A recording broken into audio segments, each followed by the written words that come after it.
We good? All right. Hello, everyone. Welcome to IST Startup Week. I have just a few announcements before I introduce Keith and Heather.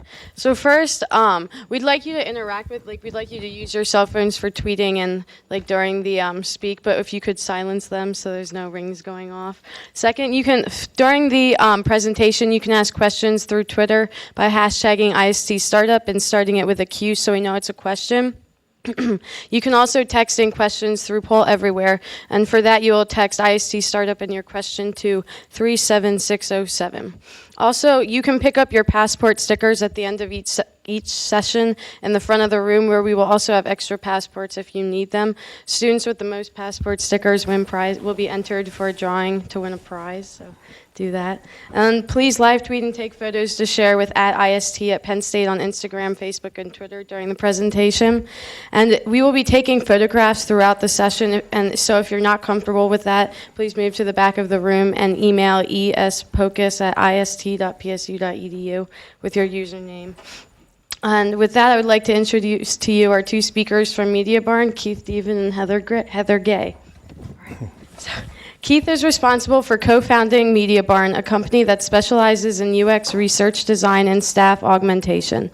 As CEO and co-founder, he has led Mediabarn through 10 successful years. Mediabarn's longevity can be attributed to the fine-tuning of an innovative business model which combines the benefits of a user experience research practice, creative agency, and placement services firm under one roof. Keith has built the organization into an interactive powerhouse with a wide range of clients, including government clients such as the U.S. Army, U.S. Patent Office, and NIH. To some of the world's most widely recognized media and education brands like Discovery Communications, National Geographic, the Better Business Bureau, PBS, K-12, and Pearson Education. Keith is looking to continue the company's progress this year with the addition of a fourth line of business, product development. Keith earned a BS degree in Labor and Industrial Relations from Penn State University, where he continues to assist the College of Information Sciences and Technology as a speaker in project management and entrepreneurship. Additionally, Keith proudly serves as the president of the Board of Uplifting Athletes, a national nonprofit organization aligning college football with rare diseases and raising them as a national priority through outreach, research, education, and advocacy. Would you believe that he has some spare time? When he gets a break, Keith enjoys traveling, cooking, and playing bass in a band. He treats going out to dinner like an extreme sport and shocks people in the office when asked about a restaurant he hasn't been to. Heather leads research initiatives for the Mediabarn UX Lab. She possesses an in-depth knowledge of user experience and industry research initiatives and has over 16 years of extensive knowledge managing a variety of user research projects. By performing a range of qualitative and quantitative methods, Heather has informed the creative process for new product development, website and package design, uncovered trends, and tracking advertising effectiveness. She has traveled nationally and internationally to moderate over 3,500 research interviews, focus groups, and ideation sessions. Over the course of her career, Heather has conducted usability test initiatives for companies such as Gap, Johnson & Johnson, PBS Kids, Wells Fargo Center, ARP, United States Patent and Trademark Office, Council of Better Business Bureaus, Discovery Communications, and UPS. And I'd also like to mention that Keith has joined us today on his birthday, so please join me in welcoming him and wishing him a happy birthday. Thank you, Jen. Everybody hear me okay? Okay, well, so I'm going to have to work on the bio and shorten it a little bit. I had no idea it was going to get read this morning, so that took about the first 10 minutes of my presentation. So thanks to everybody for coming out. I'd like to thank certainly Dean Hall and everyone else in the IST staff who has been super helpful. Jen Stubbs, and also David Jordan. Everybody's been great so far, so we've really enjoyed our experience. So what we're going to do today is we're just going to take a brief overview of what it means to do user research. We're going to just explain some basic concepts about user research. If you all saw us last year, some of this might be repeat. We're also going to spend a little bit of time actually demoing an actual usability test. Heather's going to set someone up here, and we're going to put somebody through a couple tasks on the IST website and then also on the IST mobile version. So that should be fun. Hopefully we don't have any stump questions. Okay, so who we are. I think you got a very good introduction to that. If you hadn't read the bio in the paperwork, that's pretty much who we are. I graduated 90 in labor and industrial relations, and in all honesty, had this program existed when I was in school, I would have certainly joined up if I would have gotten in.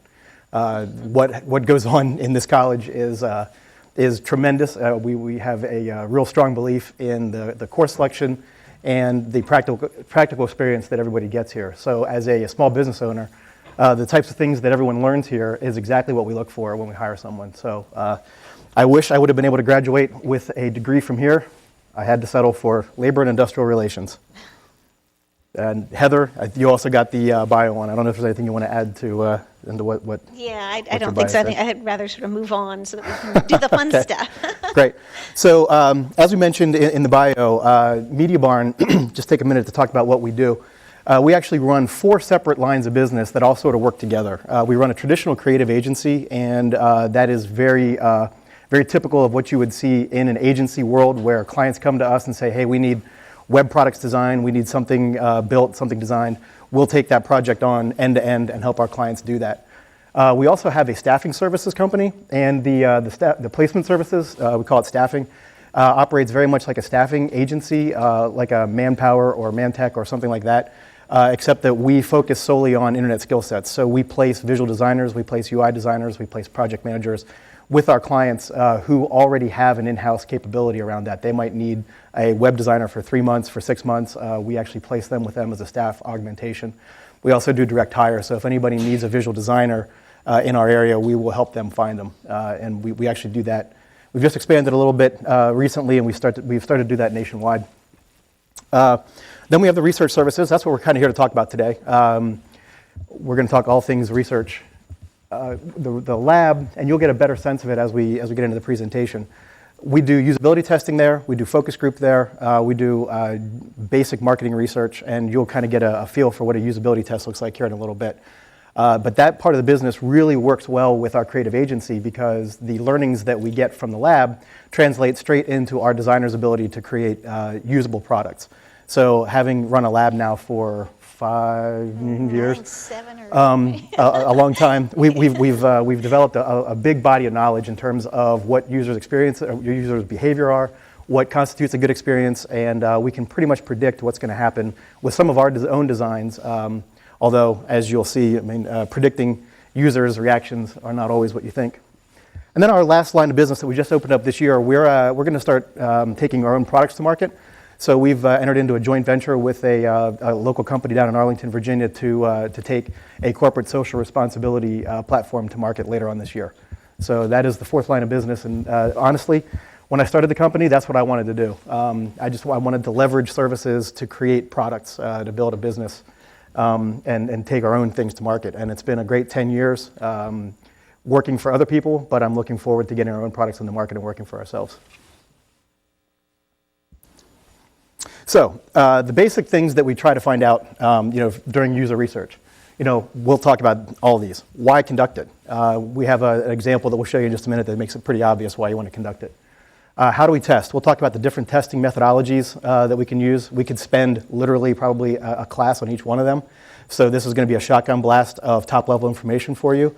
And as Jen mentioned, you can certainly text your questions, you can certainly tweet them, but if you have any questions, feel free to just shout them out, raise your hand. We're doing a presentation because I don't know how to do anything else, but I like to have conversations. So if you have any questions or if anything at any time we're going too fast, doesn't make sense, please feel free to stop us so we can chat about it because, like I said, we're going to do an awful lot of information here real quick. When is the time to test? So we'll do a quick timeline of a project, sort of I wouldn't say a schedule, but a look at the different milestones that you're going to hit in any kind of project that you run, and we'll talk about which type of testing you do at each milestone. We'll talk about what to test, the testing stimulus that you would use to get people to get you the right reactions, who, and then where do we conduct the testing.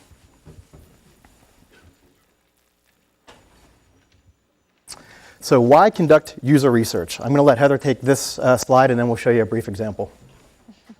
So as Keith mentioned, there are a lot of different reasons why you'd be interested in conducting research. And as he mentioned too, the example that we're going to show you is going to make it painfully obvious why it would be a good idea. But one of the things that I find every time that I begin a new study is that I instantaneously learn something as soon as I have a user who's actually in the target market sitting in front of me and looking at whatever it is that I'm showing them, whether it's a website, a mobile app, just a wireframe of something. If someone's in the target market and they are the ones who are actually going to be using your product, they're the only ones and the best ones who can tell you whether or not you've done a good enough job. And so that, for me, is the primary reason why you would do that. I can guess why something may or may not work, but if I'm not in the target market, I may not be right, and they're the people who are the experts, and that's why we would talk with those people. There are other reasons to do research, and we'll talk about the different types of methods. One of them is, let's say you've got an idea and you just want to float it by people. Doing some focus groups or doing a quick survey to find out whether this is something that people would be interested in and would pay money for or would want to use is a good idea, because that way you're not building it before you find out whether or not it's something that you actually have a market for. You can also validate assumptions that you may be making or that you may be hearing from the market to find out whether or not this is something that's actually true. And it can save you time and money. Even though conducting research often is making an investment, you have to put money out in order to get results back. In the long run, sometimes even in the short run, it's going to wind up saving you money, because again, you're not making that initial investment in building something out completely to find out that it's not the right thing. And we do have a little quote here from one of our clients, but I think the more important is probably to show the video. One of the clients that we work with quite a bit is AARP, and we were testing a tool of theirs related to Social Security. One of AARP's missions is to try to communicate and educate people that are in their target market, which is basically adults over the age of 50. And this clip is about a minute long, and it shows a man that's attempting to use this tool, specifically the search function within the tool. Yeah, I've gotten to that point, but I'm thinking maybe it'll be worthwhile to get the 40 credits. At this time, the next tips were pre-populate this. Okay. All right, I'm a little put off by that. I'm going to pause it right there just for a second. So I didn't explain what we're looking at here. This is an actual usability test. It's in progress right now. The screen behind is what the participant is actually working on and what Heather is taking them through in terms of getting them to do tasks. You see him, and then his audio is coming through with the speakers. So what you're actually looking at is an actual usability test that we conducted a little while ago on this page for our friends at AARP. This fellow right down here is participating in the test, and he's giving us the spoken feedback. His first comment, by the way, was he was a little put off by that. At this time, the Social Security Q&A tool can accept terms from a pre-populated list only.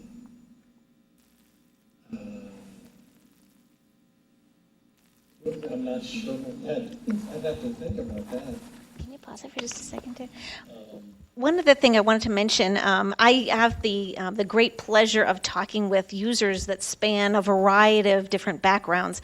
Because we do a great deal of work with AARP and focus on folks mainly between the ages of 50 and 70, when I do a study that's not with that target group, I find that the answers, or the way that they approach websites are completely different. So I realize as we're sitting here with all of you, you probably understand what the message on that window says, that it's saying you must choose something from a pre-populated list within the search engine. He does not understand what that means because he's coming at it from a completely different perspective. This man probably started using computers when you did 20 years ago, but the first 30 or 40 years of his life he didn't. So he's not accustomed to doing this the same way that you might be. And so again, since he's in the target market, he's going to be approaching this differently than I might or that you might. Thanks. Enter the first letter of the keyword related to your input. You didn't search, you don't choose from the list of fields. So what would you go next? You want to probably do. Oh.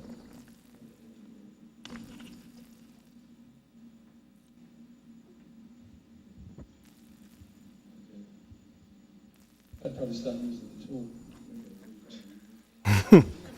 So there you go. For those of you who didn't hear what he said, he was asked what he would do, and he said he'd stop using the tool. In the real world, a reaction like that, it might cost you $250,000. I mean, hands down. That's why these folks bring this in. The projects that these guys do are huge. And as soon as you have somebody sitting down in front of a computer saying they would stop using your tool, you're done. You're not getting him back. You're probably not going to get you back, because if you go to something and you're frustrated with it, you're not going to come back. And that is one of the shining examples. And we get examples like that all the time in the lab of things that, that just don't survive a usability test. And if you catch that early enough, that's not a problem. If you wait too late, that is a serious problem. Now we'll talk about some of the research methods.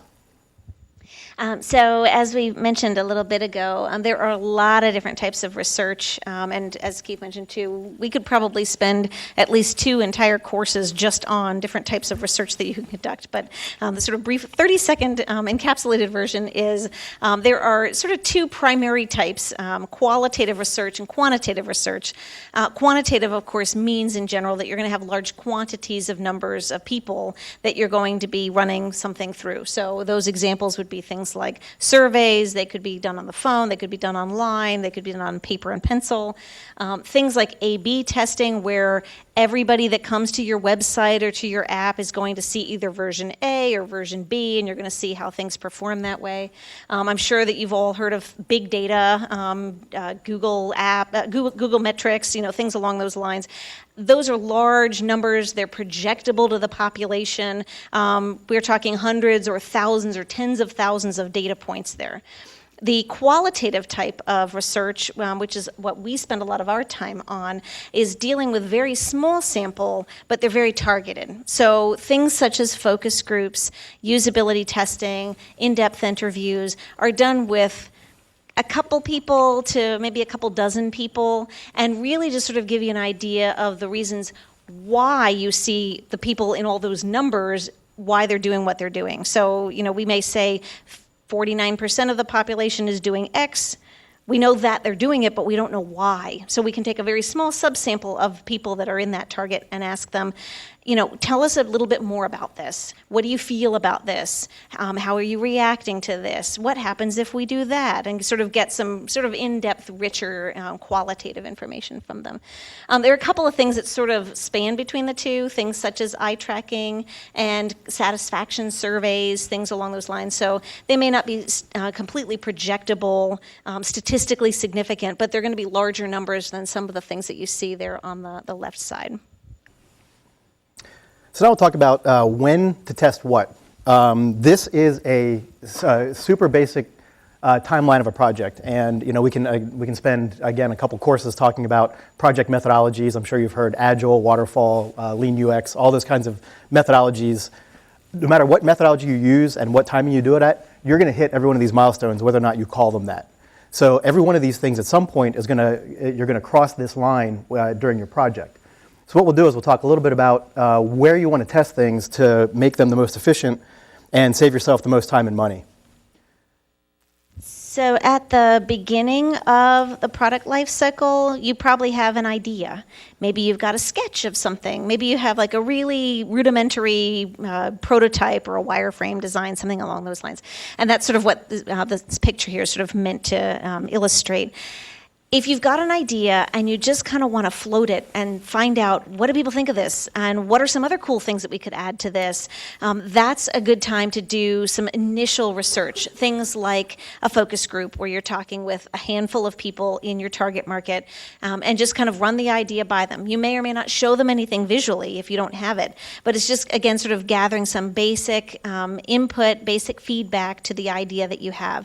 Sometimes, depending on the maturity of a company or the maturity of an idea. These are also used for things like line extensions. So, for example, if you make laundry detergent and you want to make a special laundry detergent that's just for people with sensitive skin, that's sort of a line extension. But you want to find out, do people want this? How should that be different than your regular detergent? Those sorts of things. You can conduct some initial research, things like surveys, customer satisfaction surveys, and focus groups to get to those sorts of answers. Then once you've gotten past that, at some point you may or may not create design wireframes. And I'm not sure if you all are familiar yet with the wireframe concept. But part of our process in larger projects, one of the things that we do is we create wireframe designs. And these are not visual designs, but they're a wireframe layout of what a page may look like once the design is put onto it. And we do this for a number of reasons. One, to actually be able to conduct usability testing at this phase. If we've got the time and the budget to do a full wireframe phase like this, we'll put together something that looks very similar to this without the annotations. This includes our own annotations to our technical department so that they understand what the UI means. We'll put these wireframes in front of folks for an initial usability test, and we'll actually have them sit down. We'll have them look at this and do some of the major tasks that we want them to do when they come to the site.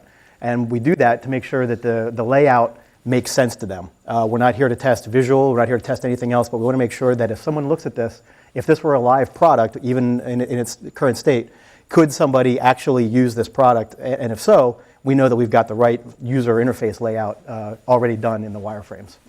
And this is long before it even touches a developer's desk.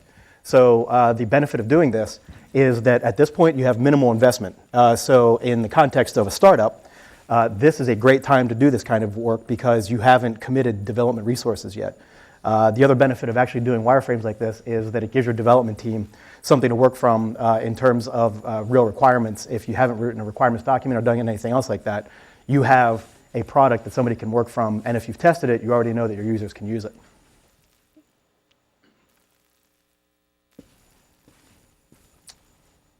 And then this is visual design. So what we've done here is we've used the visual design from that wireframe previously. This is actually from this project. So they went through a couple changes. We've actually put the visual design on this. Again, this is where you might do your second round of usability testing. So anything that you learned in the first round, you would correct, you would put your visual design on it, and then you'd bring back to the usability study to run it through the test to make sure that if you did find issues and at the wireframe phase, you got them corrected now in visual design. At this point, your development team's probably already off and running. But so long as you haven't found anything major in the first round, you should be fine. And this is a great place to also do a first round of usability testing if your user base, if you feel like they don't have the savvy to understand what a wireframe is. Some people look at wireframes and just go, I have no idea what this is. It doesn't look like a web page. And that kills your UI test right there. So this might also be a place where you would start usability testing once you have a visual design. And you could put this together. We've done these on paper. We have put together demos using things like Azure or some other rapid prototyping things that really don't have any functionality behind them, but are clickable. They hang together, and the users can actually click through them. So this is also a great place to do usability tests. And then for focus groups, you may get focus groups together to talk about visual design. That's more touchy-feely. How do the designs make you feel? Do they represent the brand well? The kinds of questions that you would ask in a focus group aren't necessarily about how you would use the product, but what the visual design makes you think and feel when you take a look at it. Yeah, especially if you're in a particularly competitive niche. In many of the categories in which we are working, there are only 3 or 4 main brands or main competitors, and so focus groups is sort of a good way to kind of visually compare and contrast the various prototypes or properties. Absolutely. So development, just QA. You don't have to test anything here, and you better QA. We have to test everything, just not with customers. Yes, there have been several high-profile cases in the news lately where QA was a little bit short and it didn't work out so well. And then when? Yeah, this is once it's in market. Go ahead, Heather. Do you want to talk about this one? Sure. So as Keith had mentioned, and we had that sort of little timeline there, over the course of the product's life, once it's gone to market, you're still going to want to test it because I'm sure that you are aware that you see changes to apps and to websites on a relatively ongoing basis. Typically, I would say at this point, it's probably between 12 and 24 months on average that things need to get refreshed. So that means that as soon as you launch it, you need to start thinking about how you're going to be changing it when you're 12 to 24 months down the road. So finding out how people are using it, looking at your metrics, trying to understand why there's bounce rates or certain people are never touching this page, but 10,000 of them are on this page. Sort of looping back around now that it's out there live is always a good idea. And again, sort of preparing to do your refresh or your relaunch shortly down the road. Mm-hmm. Sure. Okay, so then where to test? We'll just talk for a minute about the facility that we have, but then where it can also be done, not necessarily in a professional facility. Sure. So these are some photos from our offices in Arlington, Virginia, right outside of Washington, D.C. We do have, the one there at the bottom is the conference room that looks into the focus group room, and the one at the top is the conference room that looks into our UX lab. We do have a one-way mirror, so some folks like that, but we also have the ability to stream whatever's going on in the lab, which is the one you see sort of up there at the top. So we've got sort of 3 large monitors, and you can see what the respondents are doing, what it is that they're looking at, whether it's, again, a website, a mobile app, just a piece of paper, and then the teams can come out and sit there and sort of watch what's going on in real time together and hear things directly from the horse's mouth. This is the way that we would recommend that you do testing, because we have everything all set up and it's just turnkey. You can pop in, do the test, and leave again. Not everybody has the budget to rent out a research facility, and so we found that sometimes we will go to our clients, sometimes we'll go to a sort of third party or neutral site like a library or a Starbucks. Wherever it is that you can find people in your target market and where people are willing to come is ripe to conduct a usability test or a focus group. So wherever you've got the ability to do so is fine with us, because to do it at all is better than to not do it at all, regardless of your location. I would recommend, if it's between choosing people in your target market versus choosing the pristine, perfect location, I would go with the target market people wherever they happen to be. And one addition to that, I spent a long time prior to Mediabarn at AOL, and we did an extensive amount of focus groups, and we never did them on site because we felt that when people came on site and we asked them how things made them feel or asked their opinion, they knew that they were on our property and we would not get actual real hard feedback from them. They would always kind of soften things. Now, for usability testing, that never really mattered, because it didn't matter that they were around us. Their opinion about the product didn't matter. If they couldn't use it, they couldn't use it. So we would do usability testing on site, but we would do our focus group and some of our marketing research off-site, so that we could do it anonymously. We would bring in someone that from a third party. They would conduct the focus groups. They might not even know what they were going to be testing until they got there. So we would try to keep focus groups as objective and third party and remote as we could. So then, who to test? This is just a real brief conversation on the group sizes and who you should go after, and then we have a funny story for you. Yeah. So one of the things I realized as we were talking that we didn't discuss was how many people are we talking about. A typical focus group usually contains between half a dozen and a dozen people. I think we've listed 8 to 10, which is kind of the average size. The number of groups varies from project to project. Typically, I would say that we're conducting between 2 and 4 groups for one project. And what varies is how different the demographics of the target market are. So if everyone that's going to be using your product or your idea lives in central Pennsylvania and is between the ages of 18 and 25 years old, you can conduct your focus groups here, and you're going to collect whoever you need. You're going to collect the data that you need to get. If you're looking at something that's nationwide, it might be a good idea to spread your groups out a little bit so that you're getting potential regional differences. There may be gender differences, age differences, income, purchasing power. There are a variety of different reasons why you want to conduct multiple groups, just to make sure that you're sort of gathering the right amount of information. You're not skewed too much one way or the other. For usability testing, they are done one-on-one so that the individual has the opportunity to interact fully with whatever it is that you're presenting them with. And we typically conduct more than we have to, but still a very small number. I'd say most of our tests include about 8 people, and that's over the course of either 1 or 2 days. If we have the opportunity, as Keith mentioned before, in our timeline, I'd prefer to do iterative tests, and in that case, I may actually shrink the sample size a little bit because it's going to be more cost effective, and I know I'm going to get the chance to come back and see people again. So I may see 5 or 6 people at the wireframe stage and 5 or 6 more people when we've got a visual design to show them. them. And then maybe another 5 or 6 people if I have the opportunity just before launch to make sure that there aren't any last minute glitches. Not everybody, again, has the opportunity or the time or the money to do that. So if we can get at least 8 in somewhere midstream, then I usually feel pretty comfortable about it.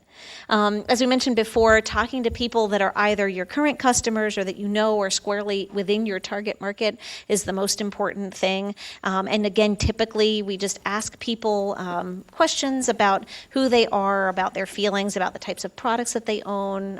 Again, things like age, gender, income, education are usually the data that we collect just so that we're sure that people are sort of fitting within that target market. And the last thing here about not just the company's interns, I think the story, do you want to share the story? Yeah, sure. You're welcome to share it. I know you like I love this story. So a couple months ago, we had a client come in, and a lot of clients that we have are other design agencies, especially on the research side. So we end up working a lot with our competitors on research and things like that. So an agency came in a little while ago, and they brought an iPad app in to test. And the iPad app, it was a little game, and the game was intended to show you the effects of drinking too much. So you pick up the app, and you're supposed to be this guy, and you're going through bars, and you're picking up beers, and you start running into walls, and it gets crazy, and it was absolutely not usable at all. Yeah, most people couldn't finish the first level. It sounds like it was all easy and fun, but it really, I mean, if that's what you do when you drink, then you really got a problem. Yeah. So they bring this in, and it bombed in the App Store. So they were getting railed in the comments on the App Store, and they couldn't figure out why. And we took one look at it, and we thought, well, we kind of know why, but they said we don't understand. We did all this research on the usability of this thing, and we're getting killed on it. And we said, okay, well, if you can share with us your research, we can kind of bake that in, and we're going to do new usability testing. They brought it in to test it again to figure out what was wrong. And they shared with us that they tested their interns. So their company interns all took turns doing this. Now this is at a professional agency where the interns could be graduating, probably would like a job when they graduate. Sure. And they were telling the design team how awesome it was because they were the interns, right? And what are they going to say? This thing, I can't use it. It's ridiculous. This isn't how I get when I get drunk. So we kind of looked at each other and thought, okay, well, now we kind of understand. So the point of that last bullet is make sure you actually test people who are going to be using it and who are going to have somewhat of an objective opinion about it. Because if you certainly want to run first things by people in the office. There's nothing wrong with that. Just make sure that you take that feedback for what it is. And when your interns say it's awesome, consider the source. Consider the source. That's right. That's right. So just some quick final thoughts on the presentation side of things, then we'll get to demoing a usability test. If you can, test early and test often, especially before development starts. Once you commit resources and you start building things, it gets a lot more expensive. So get your testing done as soon as you can. And if it's done right, you're always going to learn something new. I mean, being in business as long as we have been, I'm still amazed at all the new stuff we learn when a new product comes in the door and people think they've got it figured out. You may know your product and you may know it inside and out, but you'd never have the perspective of your users. Employ the types of the research that's appropriate for your project.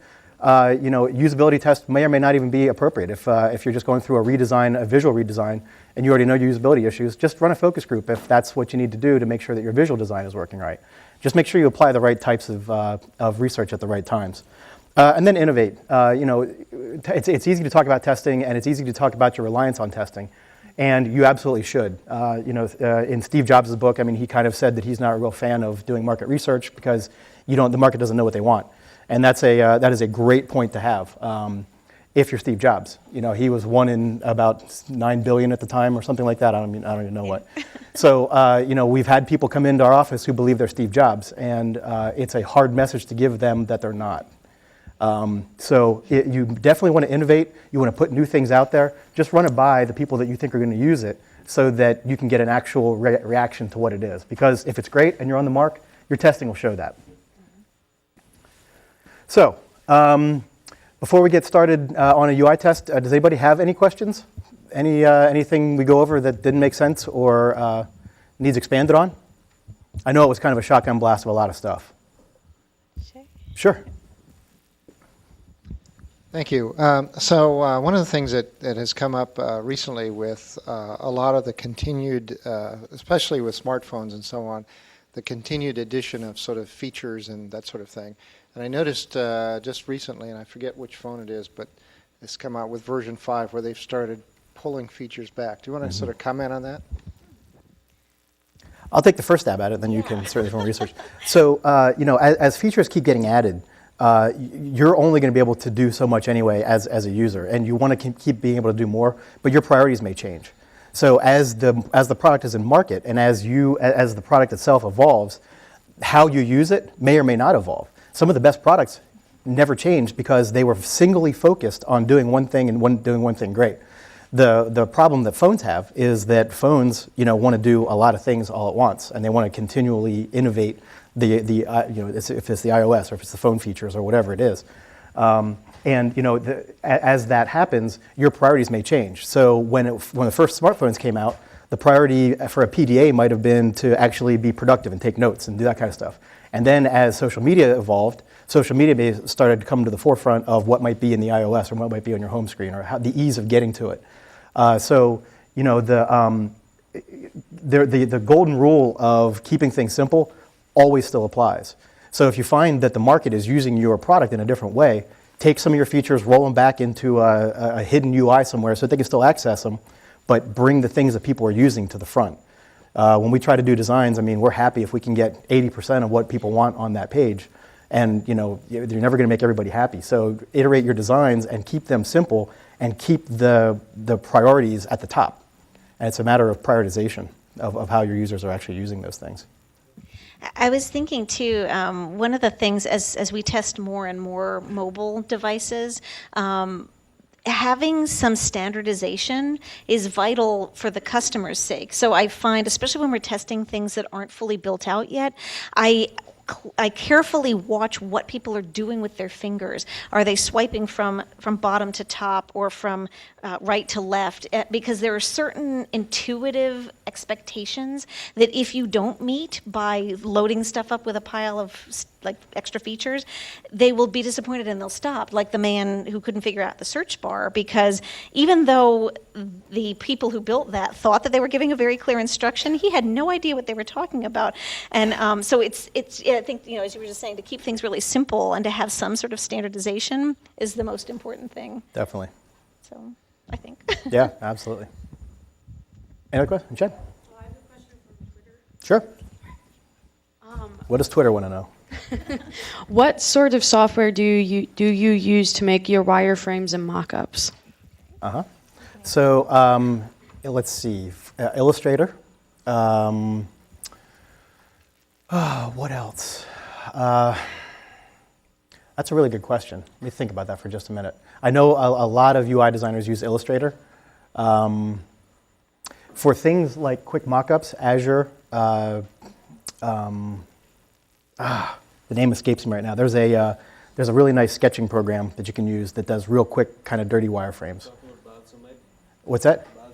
Yeah, balsamic. Yep, or balsamic. It's with the Q in the end, right? Yeah.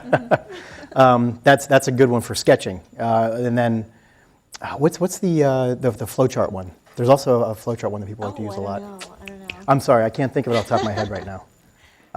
But for quick mockups and for wireframes, balsamic and Azure are two that we really like. What's that? Did you guys use Mockflow? I have seen mock flows, but I don't. OmniGraffle is one that I know that they use as well on the Mac side. That's an Apple product. There's a bunch. There are a bunch. Yeah. What do you use? Mockflow, Gliffy. Mockflow and Gliffy. Sure. Sure. Is there? Yeah. Do you do more than just software? Like as far as hardware goes, if somebody comes in with a piece of hardware, would you do a usability test on that as well? Sure. So let me think about that for a minute. Usability test? Please repeat the question. So the question is, thank you. The question was, do we do usability tests on hardware? And I am trying to think, do you know of any of a piece of hardware other than a mobile an iPad, phone, all the mobile devices. Yeah, yeah. We don't so much at Mediabarn. I know that that some other firms have done things on things like printers and copy machines. Things along those lines. Even things like gas pumps. Because there's like a UI often that you've got to deal with there. I personally haven't. I did a long time ago.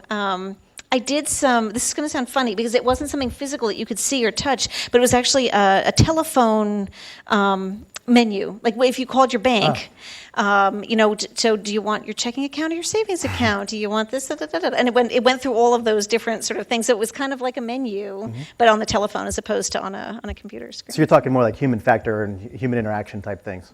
Yeah. Yeah. Yeah. Yeah. Now, we have had quite a few things come in for focus groups for testing. We've had requests to drive a tractor into our office. People wanted, I don't know what they wanted to find out, but we're on the 12th floor in Arlington, sorry. Yeah, that didn't work. And we just tested, I'm sorry, did I say tasted? Taste tested. We had pizzas come in a few weeks ago. They did focus groups on a local pizza shop, so we enjoyed that in the evening after they were done. Yeah. So focus groups is we can get all sorts of interesting things. We had cashew bars come in. We've had snack bars. Yeah, snack bars. We've had the DC Metro come in and focus group their designs for their new Metro stops, Metro bus designs. But that's much more on the focus group side of things, where they want to get people's reaction to say, if you were going to be waiting in the rain in this station, how would you feel? And things like that. But the focus group side of things really can bring just about anything through the door. It's interesting. We're having cognac in a couple weeks, right? And cognac in a couple weeks. Yeah. That's right. Cognac. We weren't going to talk about that one. Oh, sorry. Well, first, are you guys familiar with the game Flappy Bird? Were you familiar? Yes. Yes. You brought up how you met with a client and their game kind of flopped in the market because it was so hard. So what are your suggestions on Flappy Bird? Because Flappy Bird seems simple, but it was extremely hard, but in the market it did really well. Yeah. So Yeah. I just want to know, what were your suggestions? Because I hated the game. Sure. I am with you on that. So for those who didn't hear the question, she was asking why, if Flappy Bird is so difficult, why was it so successful in the market, especially in contrast to the game that we were talking about? Sure. So there's two issues. Flappy Bird is hard by design as a game because it makes you nuts. And you can't stop trying to get through that third or fourth or fifth. I mean, I got like 2 or whatever, and I was like, I'm done. But people who take that as a challenge or whatever love that. But you can figure it out. You know what you're supposed to do. It might just be hard to do. So the game by design draws you in and makes you want to succeed. The problem that we had with the other app was that people couldn't even figure out how to play it. They didn't understand that as they were doing this or doing this, they were supposed to be picking up beers or dropping them. I don't even remember. I mean, yeah, the issue with the other game is that it was counterintuitive. Generally, when you're playing a game that has items, you're trying to collect the items. This game was designed so that you were supposed to avoid the beers as you were walking through the bar or the venue where you were walking. And so as you were collecting them, you were becoming more and more drunk, which then wound up killing you, basically. You'd lose a life in the game. And so it was counterintuitive. And so everybody, actually the people that we ran through the actual usability test liked the game, but couldn't figure out how to do it. And I think that's just, so what makes Flappy Bird addictive is that it's hard. Yeah. but you know what to do. You Yeah. know that you're supposed to go up and down and through the loops, so you just can't do it. It's counterintuitive to go into a bar and avoid the beers. I mean, that's part of the problem, I think. But it was a general usability problem. The concept of the game was backwards. Exactly. And they just couldn't grasp that was what they were supposed to be doing. Whereas Flappy Birds just makes you nuts. It's a good question. Very Yeah. good question. What were the best things you took from your experience at AOL? And then a follow-up to that would be, at what point for AOL did you realize that you were Sure. So the question was twofold. One, what did I learn? What was my biggest takeaway from working at AOL back in the day? And then 2, when did I realize that I wanted to leave AOL? So I worked at AOL from 94 to 04, and during that time it was hyper growth. I mean, the company was, when I first joined, we had just had our million member party. So AOL had just kind of was number 3 and up and coming and all that kind of stuff. And when I left, we were back on the decline again. It was 25 million or something like that.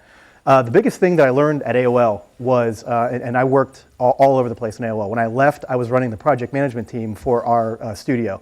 We had about 280 people in our creative studio. I had about 90 project managers, and we managed everything that went onto the service. So I worked with every department. I worked with education, personal finance, you name it.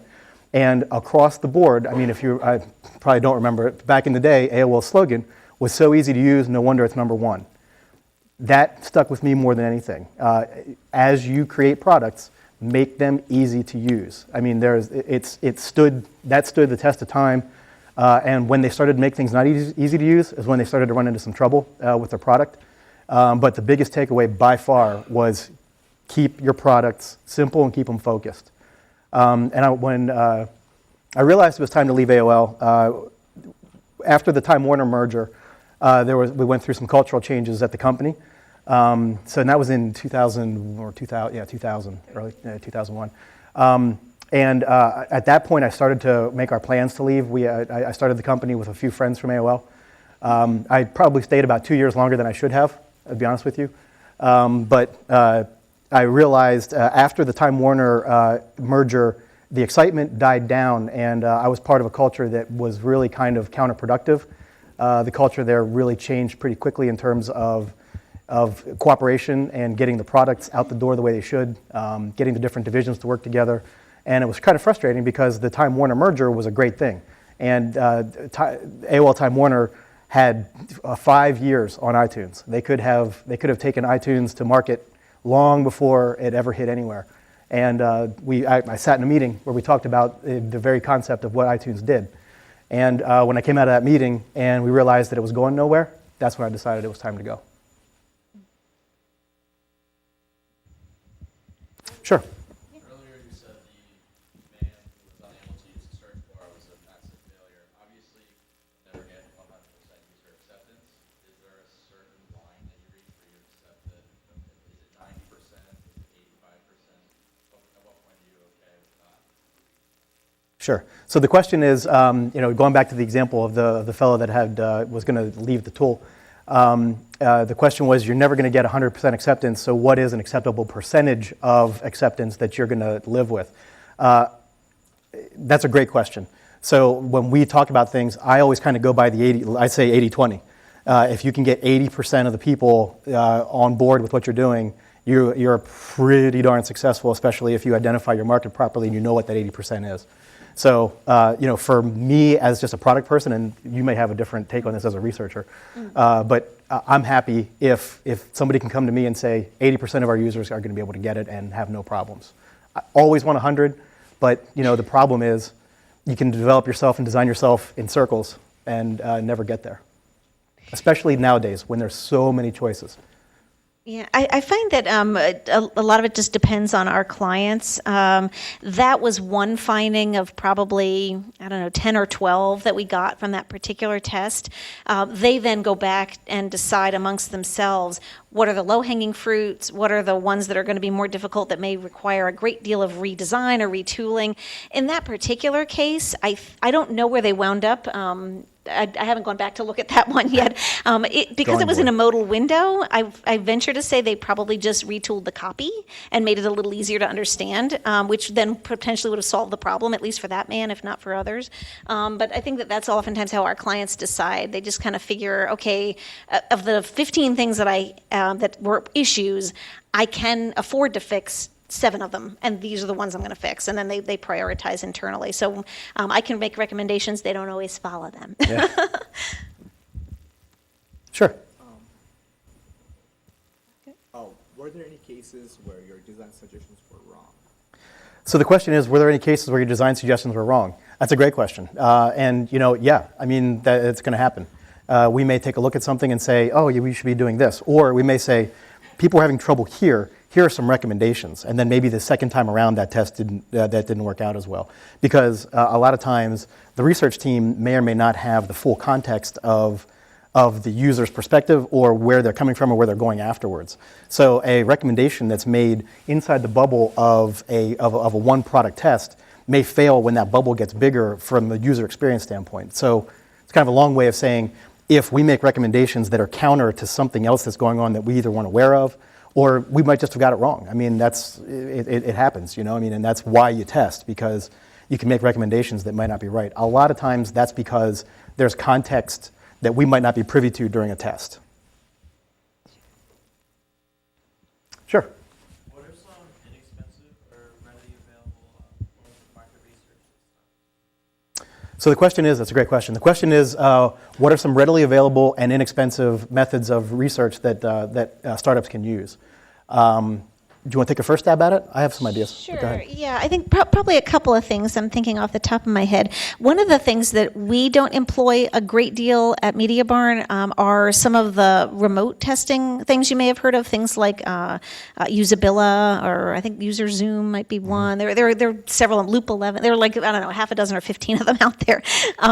These are things that you could, I think, per user, run a whole bunch of different people through for a relatively small cost. I think it's, I don't know, maybe a couple dollars or $10 per person, which is significantly cheaper than bringing an individual in to sit with me for an hour, because you're paying for my time, you're paying for the individual's time, and so on and so on. So that is something that you could consider. Again, we don't do it a lot because we offer other methods, and if clients are interested in doing those sorts of things, typically they can just go out and do them on their own without having to involve us in that.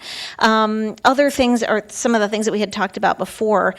Going to a place where you know your target is likely to be, so it may be a Starbucks, and just hanging out there and asking people as they come by, hey, do you have 10 minutes? I just want to show you one thing. And you could give them a $5 Starbucks card. It's going to wind up costing you almost nothing, maybe $100, and yet you'll get some information. And chances are you're going to get at least a handful of ideas that you didn't have when you started. So that's a cheap thing I can think off the top of my head. And friends and family, honestly. If you know that what you're trying to accomplish matches up with some of the friends that you have or family, make sure that they know the deal and they'll be honest with you. But sit them down and walk them through the product, or just ask them to write down the top 3 things you want somebody to do with your product, and have somebody that you think might use the product go do it. And you don't have to moderate it. Just say, I want you to go do these 3 things on the site, or through these mock-ups, or take a look at them. What do you think? It's better than doing nothing, for sure. Is asking people. Just bear in mind who they are and what kind of results you're going to get from them. You don't want to run into the intern problem. Exactly. And if your parents or your uncle or whoever it is you go to, they really want you to succeed, and they're really supporting you and say, this is really great. Just, why is it great? Tell me, be more specific, and drill down a little bit to make sure that what you're getting isn't just support and, sunshine. You're getting some real feedback. Does that answer your question? Sure. Any other questions? Oh. Sure. Yep. How did you go about gaining your initial clients? I feel like in this type of industry, you need a lot of trust established. So how did you go about establishing? It's a great question. So the question is, how do we go about getting some of our initial clients when we started Mediabarn? To be honest with you, we left AOL and turned right back around and started contracting with them. Which was very helpful. We also had a couple friends at AOL, and this is a life lesson. When you go to your first job or wherever it is, or even here in college, make your connections, stay in touch with them, because the AOL network was a bunch of people that did what we did. And as they left, they all went off and started companies, they started doing things. So we turned right back around. Another one of our big clients, as soon as we left, was one of our former friends at AOL, who went and worked at a company called SoftBank. They do venture capital investing and some other stuff. And they had a whole bunch of products they were getting lined up. So they came to us and said, oh, you're starting a usability practice? Great. Well, let's hook up and get going. So the network was really what it was. I'm not a sales guy. We don't have salespeople. We never really did any advertising. It was all built on our personal networks at the beginning. And then as we built clients up through that, they would repeat, they would refer, and things like that. So our client base is purely organic. And that's lucky, to be honest with you. I would not suggest that. Have a marketing plan.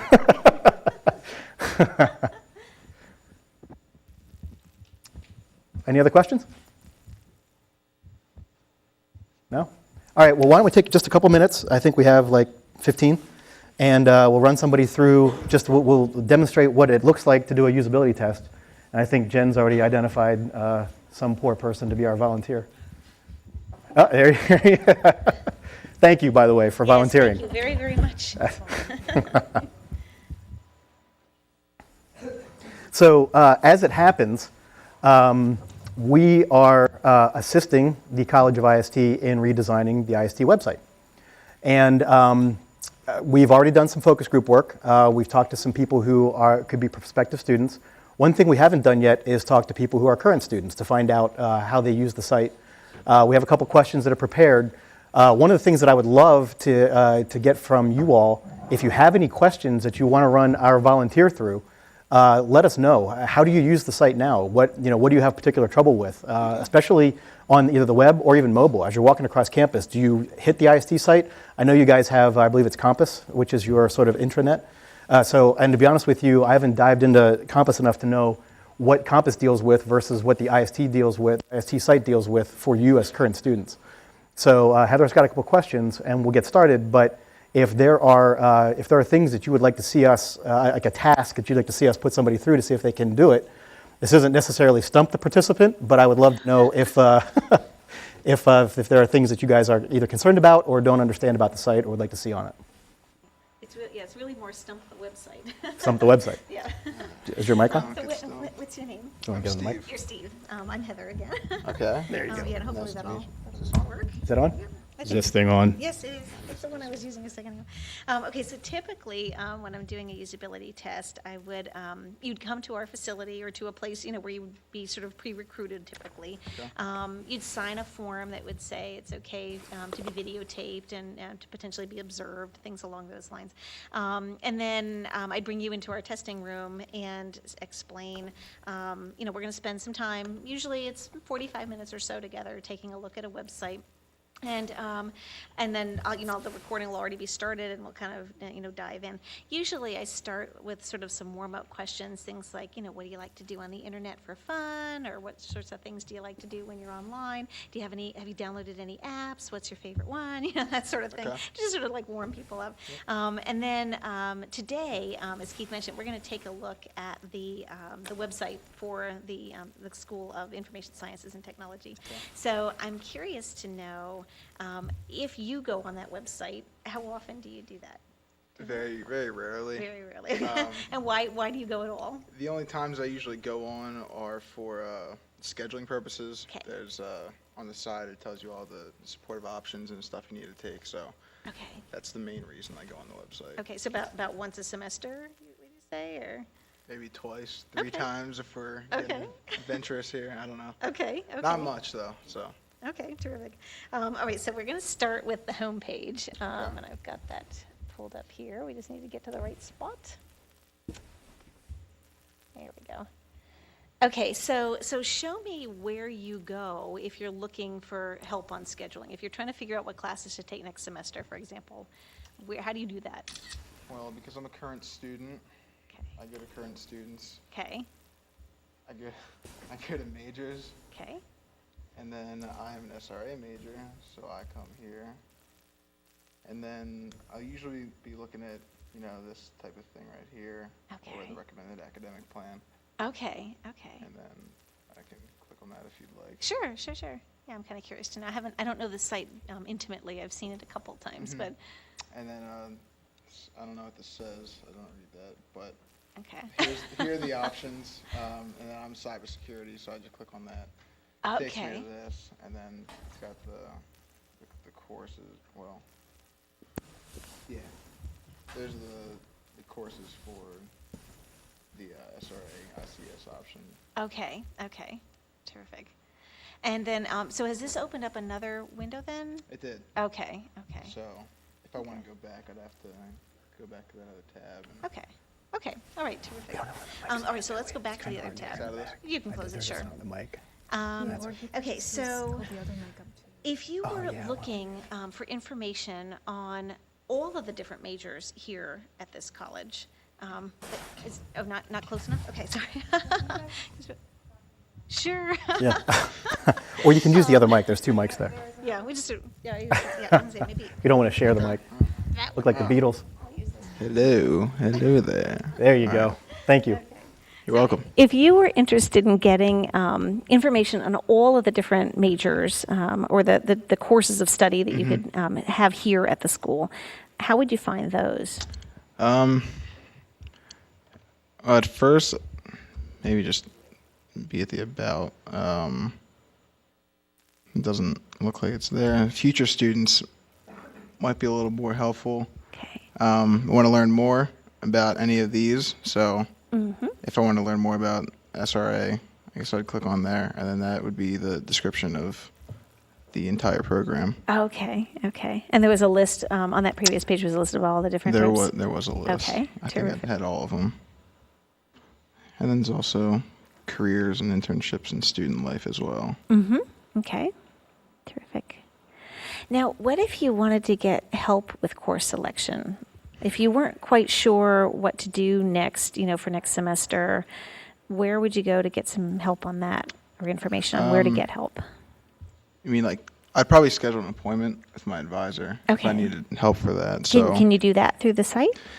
I don't think you can schedule through the site, but apparently you can. I always just go in the room and schedule in person, which there's a site in there that Okay. allows you to do that. But Okay. I guess going to current students, and then there's advising FAQs.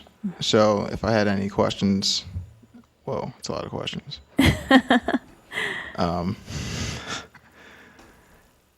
But then there should be undergraduate advising center.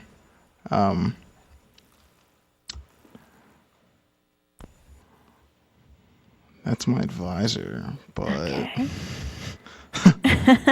Is there a way that you can contact? okay, advising that at advising at ist.psu.edu. Okay. I'm pretty sure emailing that or calling that number would schedule that. Actually, yes, it says it right there. So Okay. that's how I'd go about doing that. Terrific.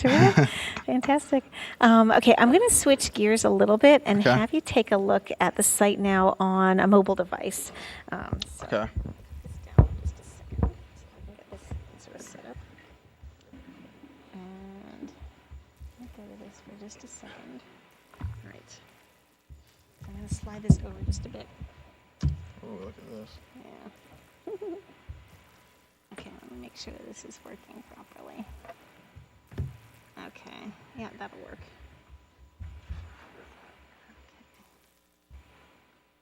Okay. All right. So, so this is the site. Oh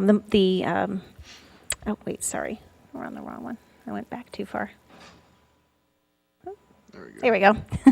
Okay, so so this is the site, the same site we were just looking at, but now it's on the mobile device instead of just on the PC. So let's say that you wanted to get information on degree requirements. Is there a way that you could get there from here? We'll find out.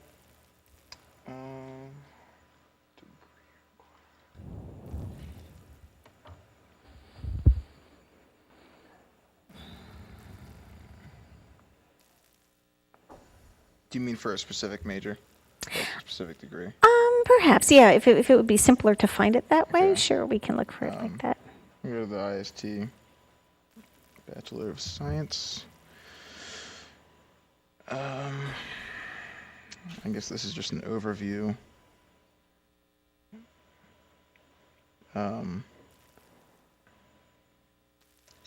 Degree requirements. Entrance to major requirements. And then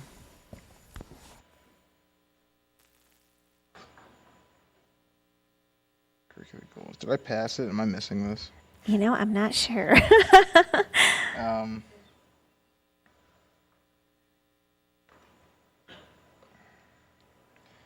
mean, I know the recommended academic plans have like an overview Okay. of the schedule that you could base yours off of. Okay. Okay. But it doesn't tell you the exact courses that you have to take, I guess, or the categories for them. Okay. I mean, we could. I don't know. Yeah, or just change the angle in a little bit. Oh yeah. Yeah. Go ahead and you can It's pick it got a up. real either glare or something on it. It's the glare from the lights. There you go. Yeah. Yo, better? yo, and now it's out of focus. It's still fuzzy.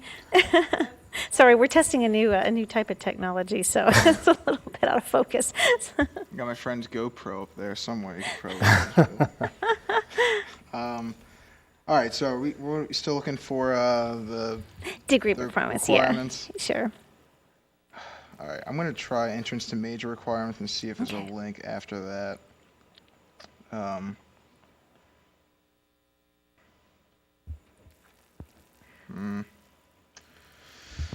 don't like what I see there. Maybe somewhere else. All right. Okay, you know what? I'm going to do current students because that makes sense.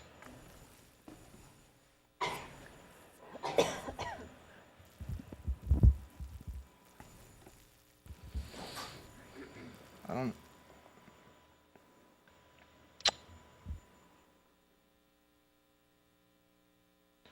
All right, well, those are the only things for the current students.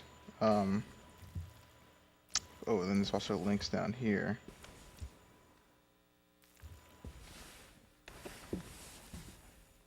That doesn't tell you that.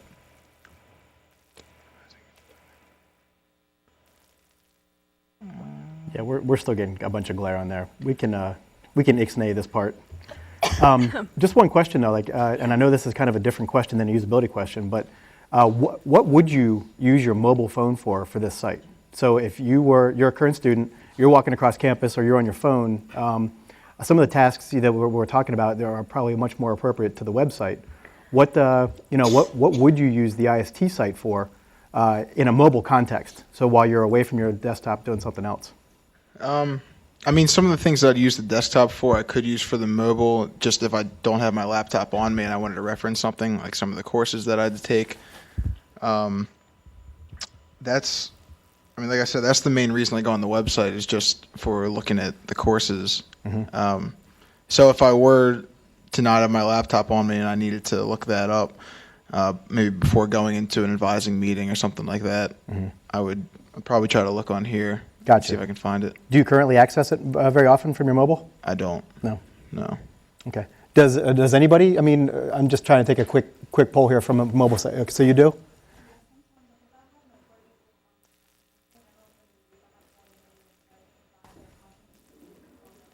Perfect. So that was she uses it if she's going to be late or just barely on time to an appointment. If she's on her way, she'll use it to check either a room or where they are. That makes sense. Okay, cool. Well, I think we're just about done. We have about 5 minutes left. Does anybody have any last-minute questions or anything for us? No? All right, well, thank you all for your time. Really appreciate it. Enjoy Startup Week, and have a good rest of your semester. Thank you. Thank you.